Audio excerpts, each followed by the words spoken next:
أعوذ بالله من الشيطان الرجيم. بسم الله الرحمن الرحيم.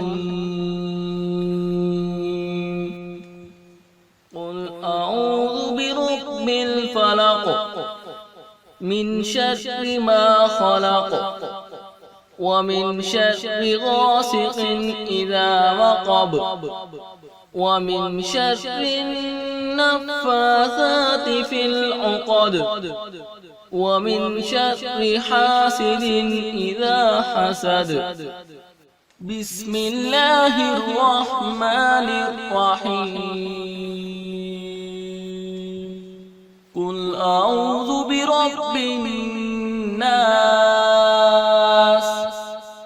ملك الناس إله الناس من شر الوسواس الخناس الذي يوسوس في صدور الناس من الجنة والناس.